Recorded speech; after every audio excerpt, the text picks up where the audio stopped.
To the channel field of physics. मेरा नाम professor Mohammad Khalid है। आज हम चैप्टर नंबर 13 की इनसाइड शार्ट क्वेश्चन करेंगे। इसका पार्ट भी हम कर चुके हैं।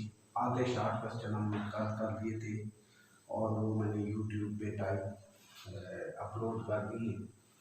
आप यूट्यूब पे टाइप करें current electricity field of physics channel, तो आपको चैप्टर 13 की इनसाइड शार्ट क्वेश्चन जो है वो मिल जाएगी। ठीक है, इसमें से 3 शार्ट क्वेश्चन आते हैं। इनसाइड मैंने लिख दिए, एक्सरसाइज वाले सिंपल होते हैं, वो बच्चे कर लेते हैं। अगर हम शार्ट क्वेश्चन कर रहे हैं, बार बार ये चीज़ बताई जाती है कि आपके 44 मार्क्स में हो जाते हैं। और शार्ट क्वेश्चन करने से आपके काफ़ी MCQs भी क्लियर हो जाते हैं। ठीक है, और फार्मूले भी इसमें होते हैं, तो आपको न्यूमेरिकल भी क्लियर हो जाते हैं। तो आइए पहला शार्ट क्वेश्चन पढ़ते हैं। What are thermistor. थर्मिस्टर एक मटेरियल, उसको डिफाइन करना है।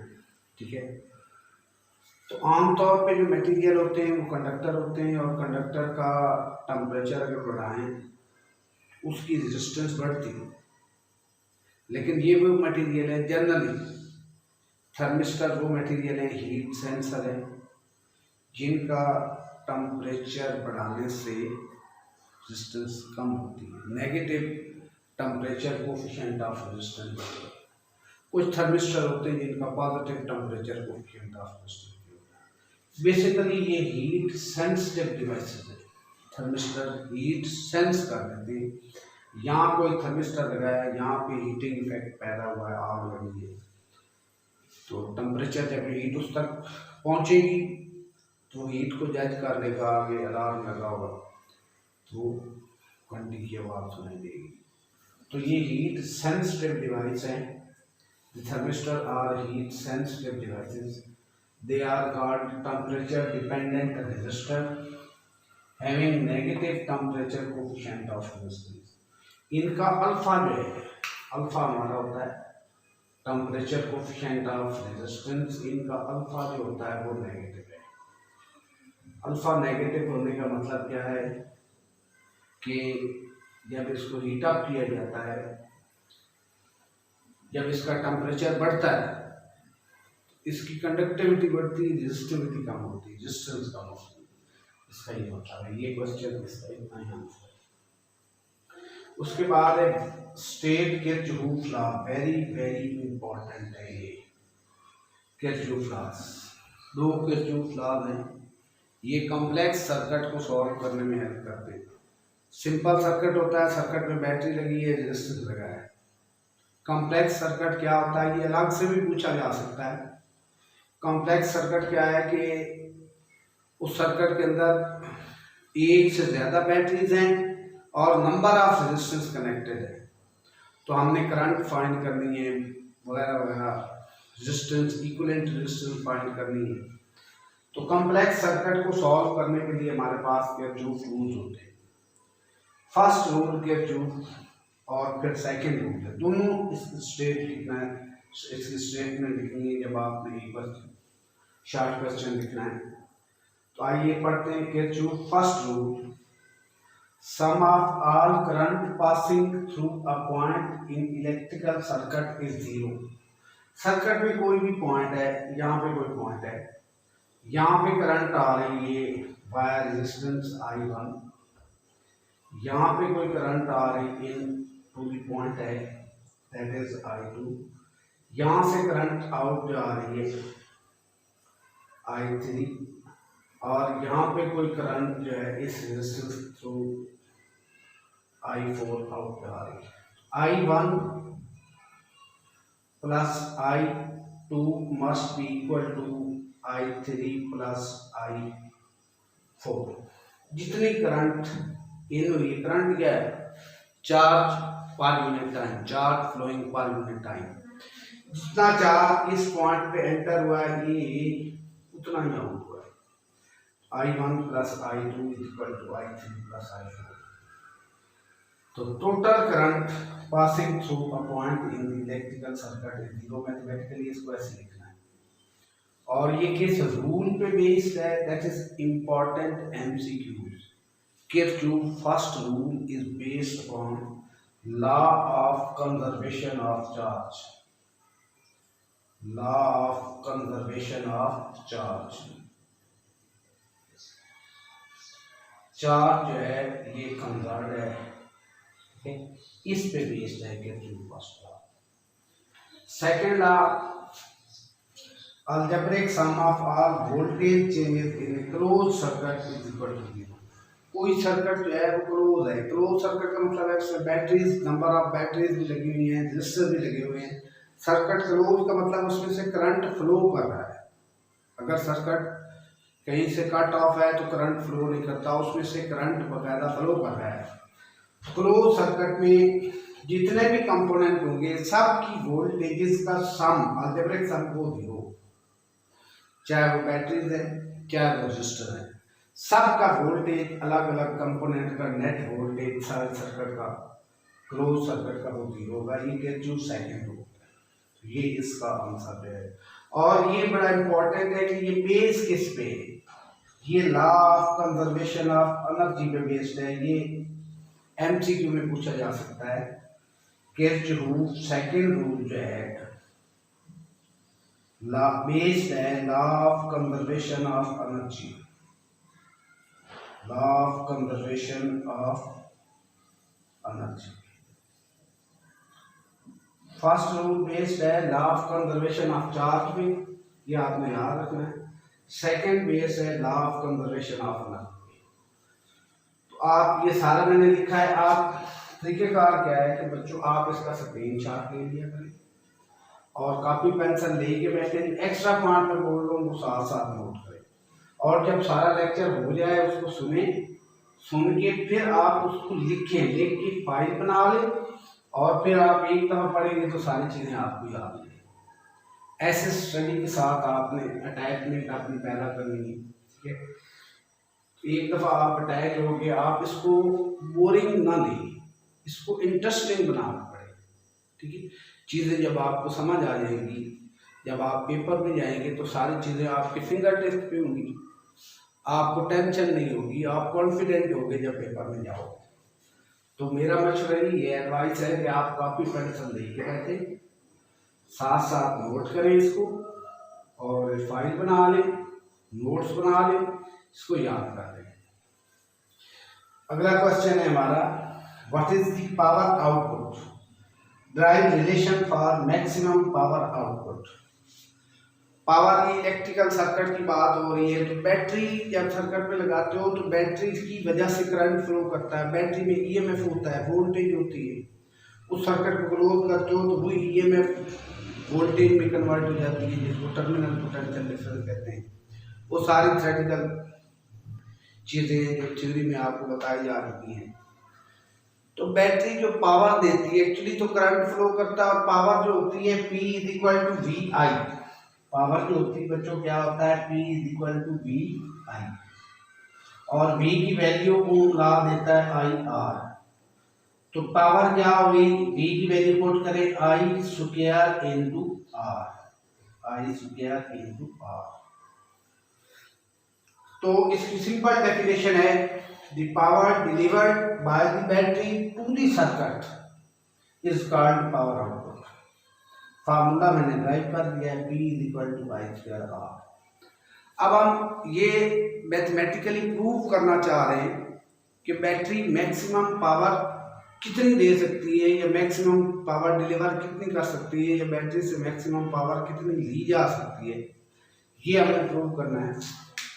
तो power delivered by battery P is equal to I square over R. I क्या है, EMF of the battery over total resistance, ये एक्सटर्नल रेजिस्टेंस है, R capital R, small R circuit में जो इंटरनल रेजिस्टेंस है, जो बैटरी के अंदर सेल के अंदर जो रेजिस्टेंस है वो स्मॉल आर है, दैट इज इंटरनल रेजिस्टेंस। तो V ओवर आर, आई की वैल्यू यहाँ पुट कर दें, you will get this, P is equal to I की जगह पे E over capital R plus R square into R। अब इसको ऐसे लिखें, E का स्क्वायर हो जाएगा इधर, ये R और ये R प्लस स्मॉल r का स्क्वायर।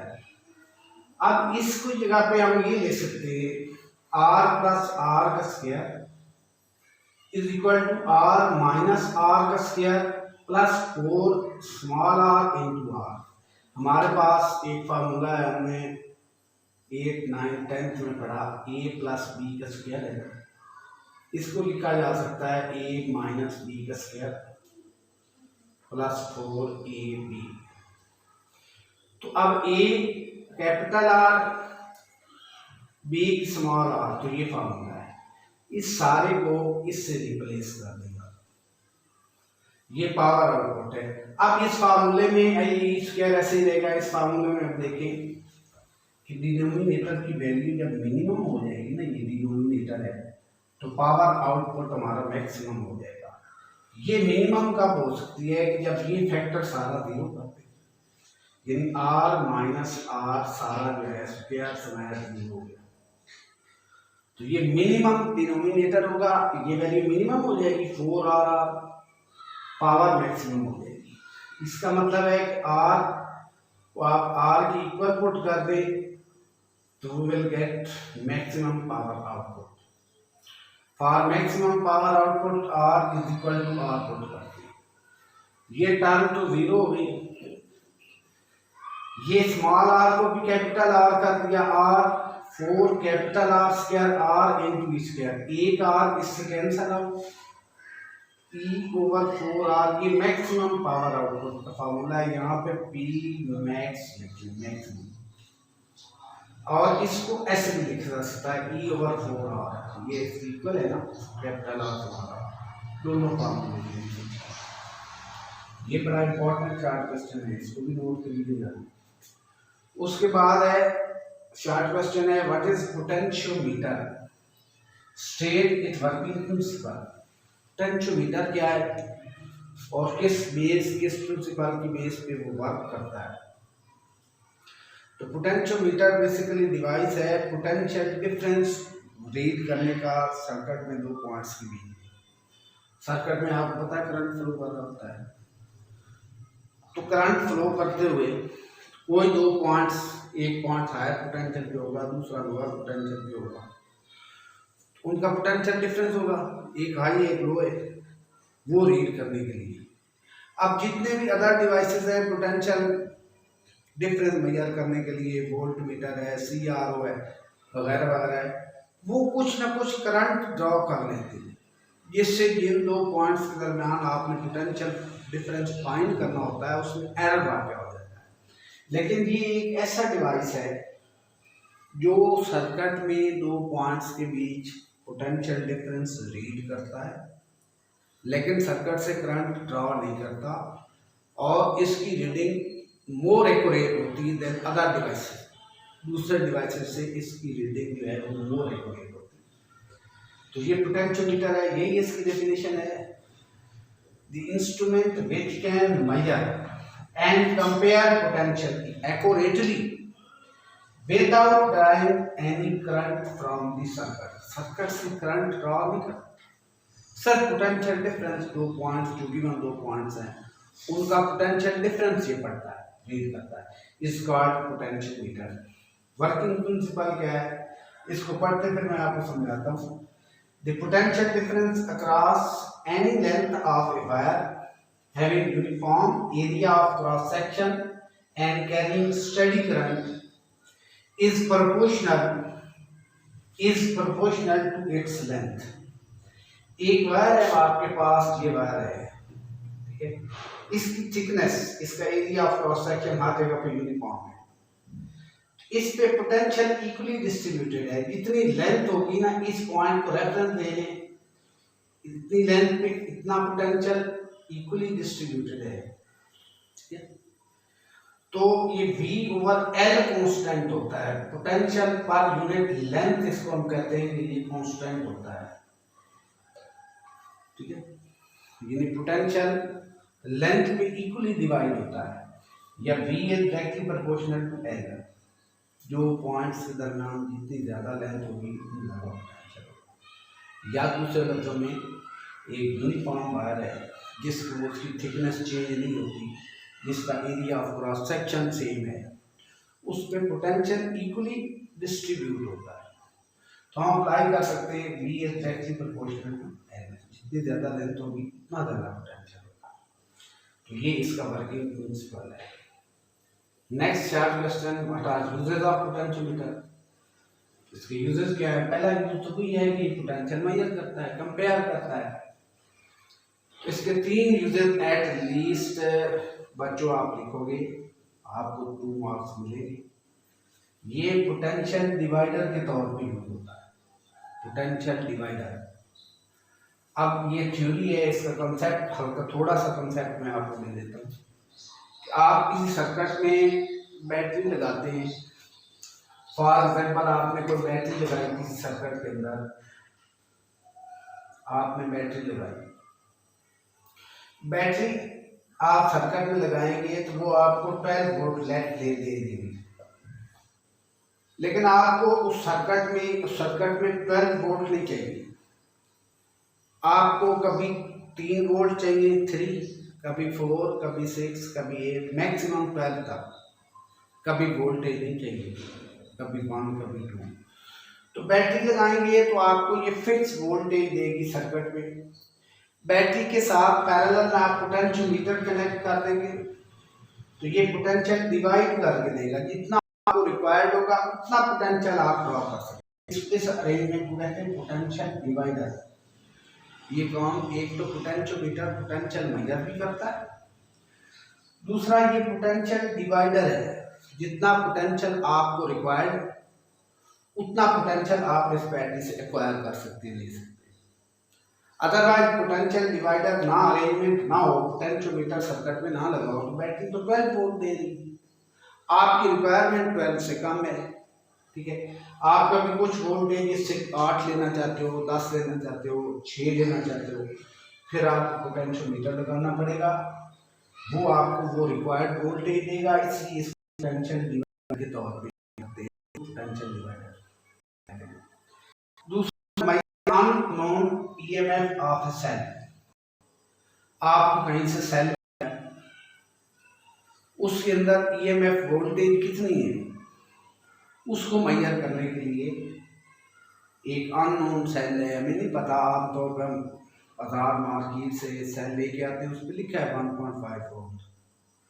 एक अननोन है, उसके ऊपर नहीं लिखा हुआ और आपको कहा गया कि इसके अंदर ईएमएफ इसकी कितनी है, तो आप ये पोटेंशियोमीटर यूज करते हो तो आप ईएमएफ फाइंड कर सकते हो। तीसरा क्या है, फंक्शन करता है to determine the internal resistance of cell.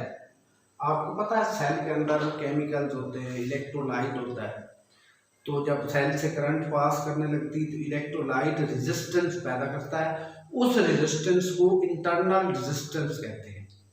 उस इंटरनल रेजिस्टेंस को मेजर करने के लिए भी पोटेंशियोमीटर यूज होता है। तो ये चैप्टर 13 के 4 क्वेश्चन 2 लेक्चर्स में कंप्लीट हो गए। पहले मैंने अपलोड कर दिया था, ये दूसरा भी अपलोड होगा, ठीक है। इसको पढ़िएगा, समझिएगा, और कहीं से कोई प्रॉब्लम हो तो उसको कमेंट बॉक्स में जाके उस पर कमेंट कीजिएगा, कोई हो तो फिर उस कन्फ्यूजन को मैं दोबारा दूर कर दूँगा। Thank you very much.